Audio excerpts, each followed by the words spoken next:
At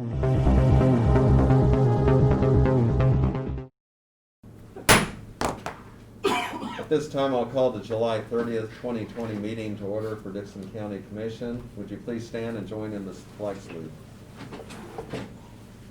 I pledge allegiance to the flag of the United States of America and to the republic for which it stands, one nation, under God, indivisible, with liberty and justice for all.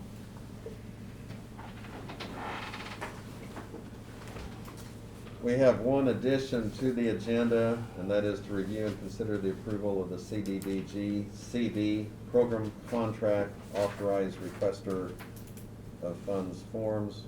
With that addition, I would move that we approve the amended agenda. I'll second it. We have the motion and the second for approval of the amended agenda. Any discussion? All in favor say aye. Aye. Opposed? Motion carries. The consent agenda includes the minutes of the July 23rd meeting, also fund expenditures of $1,699,740.39. Special check for civil process of $36 and abatements of $422.42. I move to accept the consent agenda. Second it. We have the motion and second for approval of the consent agenda. Any discussion? All in favor say aye. Aye. Opposed? Motion carries. Craig, we'll start out with you for commission comments. Yeah, I know we talked about it in the work session, about the census being important for the county, for the tax money that we get. So, and I know I talked about Perry Wiggins. He's on the governor's task force for the census, and I talked to him last Saturday. And I'm not sure if it was Dixon County or just City of Chapman, only 55% of the people had filled out the census form. So, and Brad talked about it on the show yesterday, and I guess I looked at our homepage, but we need to have people participate in the census because it is money to the county. I will be coming back in to Zoom into the North Central Regional Planning Commission at 2 o'clock this afternoon. That's it, Lynn. Thank you. Okay. Ron. I just want to take a time to thank all the Dickinson County employees for the hard work that administration and the workers do for Dickinson County, and we sure appreciate it. Okay, earlier this morning we had Diane Greeno in here with HR and just reviewed some of the items, some of the openings we had. Also, we did have some discussion on some of the COVID money that we have the grant for and things that we've received, and that's going to be part of the agenda a little bit later. And that's all I have. We do not have any proclamations. Are there any public comments that anyone would want to bring forward at this time on any item that is not on the agenda? There are no public comments. We do have our first item here is a public hearing to hear comments in regards to the CRF fund distribution. Brad, do you want to briefly explain what that is, and then I will open the hearing for comment. Yes, this is our opportunity to answer any questions regarding the coronavirus relief funding that Dickinson County has received through the CARES Act from the federal government. That money is allocated out to states, and for the intent is to distribute that down to local government, local counties, of which we were given $3.6 million, which sounds like a lot of money, and it is a lot of money, don't get me wrong. The priority to that money, the first priority is for city, municipalities and school districts in two categories to help them. One is to reimburse them on any expenses that they have had beginning March 1 through July 31st. And then the second portion of that is what they have called direct aid, and that is to provide them funding to help counter the effects of the coronavirus pandemic from August 1 through December 31st.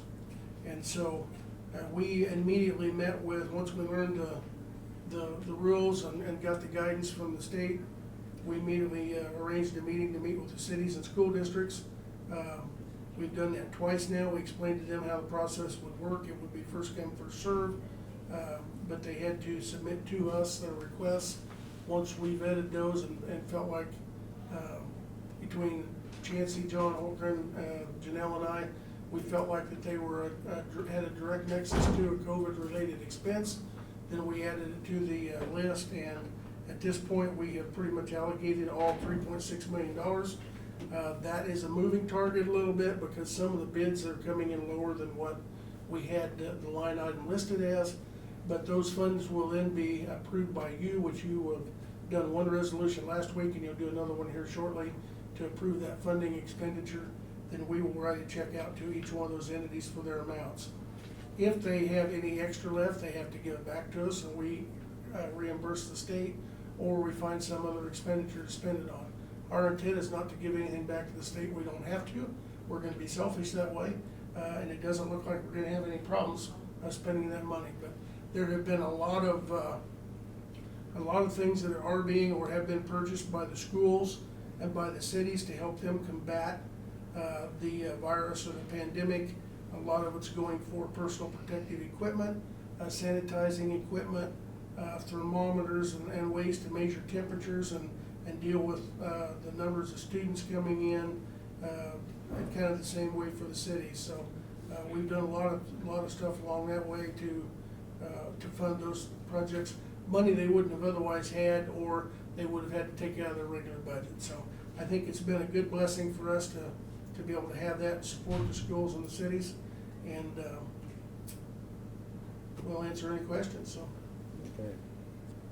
At this time, I'll go ahead and open the public hearing, so if there's any comments anyone would want to make in addition or any questions. The public hearing is open for the distribution of the CRF funding. And as Brad mentioned, it was prioritized as far as cities and counties and schools within our district, and there could be some other funding sources available at a later date, but this is specifically for the one we're looking at now. Are there any comments? I'll go ahead and close the public hearing. And that will be an action item a little bit later that we will have in regards to the fund distribution. We'll go ahead and move on to our report of county officers. So Brad, if you'd give us your report. Sure. Well, it's been busy, without a doubt. We did get notice last week, right after the commission meeting. I opened the mail and I got a letter from the state of Kansas that we had received the award for the $132,000 from the Department of Commerce for the Community Development Block Grant for the coronavirus. That was, if you remember, we applied for that with the assistance of the Economic Development Corporation a month or so ago, and that funding was approved. That money will come in again to be distributed out locally to businesses and nonprofits that have suffered a loss in employees or salaries, or it could be used to help pay for inventory or things of that nature. So we have partnered with the North Central Regional Planning Commission to help manage that grant program, and their expenses are paid through the grant program as well. So there's no out-of-pocket expense to the county on this. So we have on your agenda, or the item that you're adding to the agenda is the approval of those documents and approval of that grant. And once we get those signed, we'll get those back to the state, and that will move forward. And I'm sure that Planning Commission will be making a public notice here pretty quick and opening that up for applications. So that'll be good for our local businesses. So we also received approval from KCAM on the application we had made for our risk reduction grant. That's only $1,012, but that's $1,012. With that money, we purchased 2 more video systems that go into, excuse me, our 2 loaders that were the only 2 pieces of heavy equipment that we have that lacked having that equipment. So what it is a video camera that faces behind the equipment, excuse me, with a monitor that's in front of them. So anytime they're working, they can continuously be face forward and see what's going on behind them. So they don't have to, hopefully it will reduce the risk of backing over someone or backing over a piece of equipment or having an accident that way. We started that years ago by putting those in our mowing tractors. And then we've since put one in the crane and our track hoe and then our wheel loader. And this will be the last two pieces of equipment. So we still have $1,000 to spend on that grant before the end of the year. And so we're looking for possible ways to utilize that.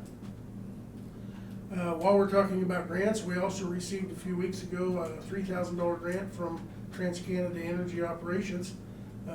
That was a grant application that I'd applied for a few months ago. Man, excuse me. To help fund the purchase of what I called Operation Lifesaver Project. We talked a few months ago about the 3 rescue trucks in the county needing new jaws of life. And so I submitted a $10,000 request, knowing that TransCanada really is known for funding smaller amounts, but you ask for the moon, you hope to get a start. So we got $3,000 to go towards that project. And we do have another grant that's been submitted, actually I believe 2 of them to State Forestry from the Abilene and Harrington Fire Departments to help fund that as well. Once we get either those grants, either that we do or don't, once we compile all the money we get from grant programs, we have it in our 2021 budget to help offset that expense. Then after the first of the year, we'll look at getting bids again and procuring new equipment for those 3 rescue trucks, get them up to speed. And if you remember what I told you back when we talked about it, what they have are 3 different vintages of equipment that is all in pretty bad shape and needs replaced. So some of it's 40 plus years old. So, but we're glad to get a little bit. It started that project out, the funds, and Janelle's deposited that, and we'll continue to add to it. So, jail update Monday. Everything's going good on the jail, although we'd love to have a few days here without any rain. It hasn't really slowed things down too much. Tom's been having a little problem getting the concrete people back here to work, because when we had all that rain last week, he went to another project, and so they've got all the plumbing and electrical stuff stubbed up out here. They're ready to put the gravel in, get the rebar laid, and get that poured. We were hoping to have that poured by now. The rain, everyday rain, has slowed us down a little bit, but again, as soon as we get them in, it'll move forward. As you saw when you come in, the front facade is all pretty well done and ready to be for the bricklayers to lay the brick up. Then they'll put the ephes on the top half that matches the jail portion of the building. If you were to walk out here to the east, they've got most of the walls in out there as far as the studs and stuff. They're putting the electrical and the HVAC ductwork and everything in. Things are really moving good out here. Obviously, they can't sheetrock and do that until we get this part done and ready to put the roof on the whole thing. But they're doing what they can. So, sprinkler people are working in the jail part, getting the fire suppression sprinkler system plumbing installed. So, things are going as well as could be expected. Not as well as we'd like them to, but it's not an alarming problem quite yet. So, questions? Yeah, the remodeling, one of those bids supposed to be back in, Brad. We're hoping to get that, have that ready to go out to bid. Oh, it didn't go out, I thought it was going. It has not gone out Okay, yet. I thought it was going out. You know, we made some changes down in the basement with the registered deeds vault to move Okay. the dispatch center into there. And at our meeting Monday, they're still waiting on the structural engineer, or the Okay. mechanical engineers to change those drawings and get that done. As soon as that comes back, it's ready to go out. Okay, I thought it was going out in the middle of July. That's what our plan Okay. was. You're not wrong. Okay. That's what the plan was. We missed that target a little bit, so we're gonna be running a little late. I asked the question Monday, is that concerning, or we're gonna be pushing it? They said no, we still have plenty of time to get it out. The downside of that question that I asked and I didn't wanna hear was that with all this CARES money coming out nationwide, now all those contractors that were kinda hungry last time we talked, now have more work than they can do. So, I guess we'll just see where it comes in, so. Okay. The overlay, we talked about the overlay and the mastic a little bit in the work session. The mastic seal is done from Abilene to Detroit. They've got that finished. Our guys have been having a real difficult time getting Jeep Road up to 2200 Avenue completed, not because of anything we control, but because the plant's been broken down continuously the last week or so. They just about are up to 2200. Martin is going to close 2200 to Old 40 next week, starting Monday. Replace those 2 tubes over there between the railroad tracks, and once he gets that done, then he'll come back and they'll pave that section next week, assuming we can get asphalt. So what they have done is excellent. They've done a good job on Jeep Road, just like they did on 1700 Avenue, but it's been frustrating for them to be able to get asphalt. So, and then we talked about the bridge on 800 Avenue. We're going to use that application that we've used in the past to apply for the off-system bridge project grant selection program this year. So I think those were due in this week, and so Martin told Caw Valley to go ahead and submit it again. We'll see what happens. So that's all I've got today. Okay. Doug had to be out of town, so he wasn't going to be here. So. Okay. On reports of county officers, we don't have this written down, but I think it'd be timely and important. Barb Jones is our county clerk. Would you give us a little bit of an update on advanced voting or any information that we need to know about the coming election? Okay, as of yesterday, we had mailed out 655 ballots, and we have had 423 people walk into the office and vote, and this is a higher number than usual in an August primary. So advanced voting has been brisk. We are doing advanced voting today and tomorrow from 8 to 5 in the courthouse. Saturday, August the 1st, we'll be here from 9 to noon. And then Monday is the last day that you can walk into the courthouse and vote, and that is 8 to 12 on Monday. So then, of course, polling places open Tuesday, 7 in the morning to 7 at night. Okay. Thank you. Are there any questions or comments? Polling workers, Barb, you still? We have one little spot that we're having trouble getting a worker. We had somebody, and then she called and said she was not feeling good, and so for health issues, she was, asked us to not have her work. So we're working on that one area, and hopefully we'll get somebody. Okay. I'll go ahead and move on to notices and communications. We received just a letter of solicitation for fleet funding, I think, as far as fuel is concerned. We also, from the Secretary of Interior, have received a letter to the County Commission, and it's just mentioning that President Donald Trump has signed an executive order on building and rebuilding monuments for American heroes. There have been statues, this is throughout the United States, statues and monuments that preserve the memory of our collective American story have been vandalized, destroyed, or removed.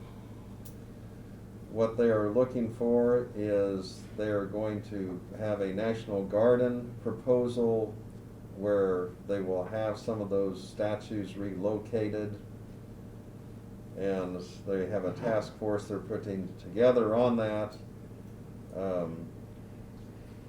They're just asking if there are any monuments that we would have in our locality that we would want to donate or loan for that particular effort. And so it's just kind of a procedural type letter that's being sent probably to every county and city and state in the United States. And that's Lamb's Point. all I had. There you go. You what? Lamb's Point. Yeah, okay. Most people don't know what that is. Yes. Well, I was gonna say, do you wanna No. You mention research- any more about that? Research it. Okay. Internet's great. The first territorial county seat. Okay. So we do not have any other notices and communications unless either one of you have received anything you'd want to bring up? Wasn't anything on the computer, Lynn, thank you. Okay. First item we have, going on to business, we have a resolution 073020. This is the Coronavirus Relief Fund distribution. It's resolution number 2 that we have. And of course, we have received information from the school districts and have a listing of items. Brad, do you want to expand anything on this? I know you covered it, or it's or maybe if there's just questions. Just that this is the formal approval for us to disperse, the funds that are reflected on the attachments on that to the city and school districts. And there could be more coming in on those. There will be Yeah, more that's- coming in, yeah, right, this is for reimbursements. Right. The direct aid portion, which is the part spent from August 1 to December 30, or 31, has to be approved by the state as well. So we're waiting on those approvals, once we submit those to the state, and then we'll bring that back to you as well. But, yeah, there'll be 2 or 3 more of them coming, but we know that the schools are getting ready to fire up a lot of the stuff that they have purchased to be able to go. They're taking out of their existing budget to be able to pay those, so this will reimburse them and keep their fund balances in good shape, so. And the county has received these funds. We do have so that we have money them on on hand, hand, yes. and they just need to be dispersed. Okay. This is not part of that, but you might, John meeting with the school district nurses, I think, met last night. That was last night, Yeah, you yes. might, this not, why don't you address that, or John, Sure. see how that went? Yeah, well, I don't know, because I didn't go, and Well, I don't know if you John- talked to him this I morning. talked to John this morning, but we didn't talk about Okay. that, so. I know that John and Dr. Holmes were Right. meeting with the school district nurses, from all 5 school districts last night, up at the health department, and the intent of that meeting was to give them some guidance on what to expect, how to proceed, how to deal with the overwhelming issues that they're gonna have with dealing with kids in the school districts and as things come back to school, so. I really feel for, all of us have been worked, I mean, all of us had a lot to do, but I really feel for what the school nurses are approaching, because you stop and think about having to filter through every elementary student that has the sniffles or a cough or a sneeze, and making sure that they're okay to be in class with the rest of the kids. And when you've got a school district, like Chapman, for example, it has 1 nurse and, 6 or 7 attendance centers, she gets stretched pretty thin pretty quick. Or Harrington has 1 center, but you've got all those kids for 1 nurse.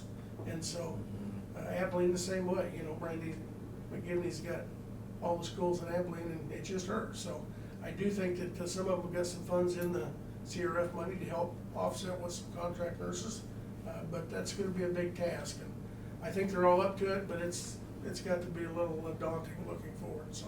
But I'll check with John, see how the meeting went. I'm sure that schools have been great to work with, and it's nice to see everybody working together.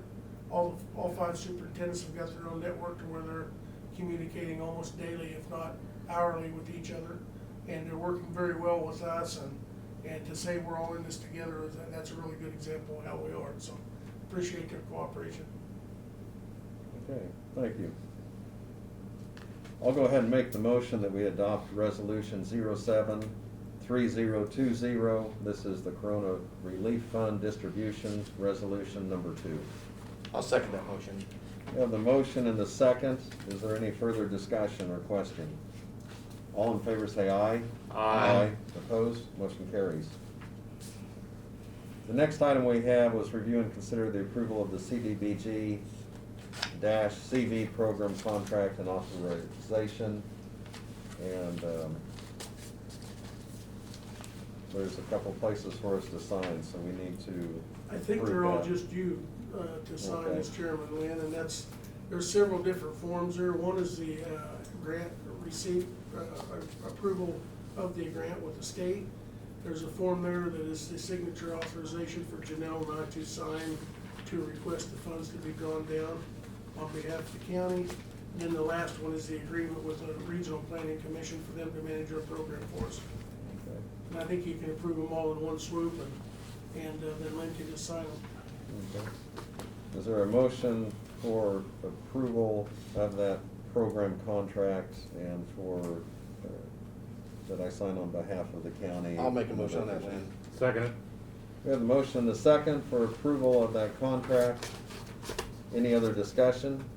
All in favor say aye. Aye. Opposed? Motion carries.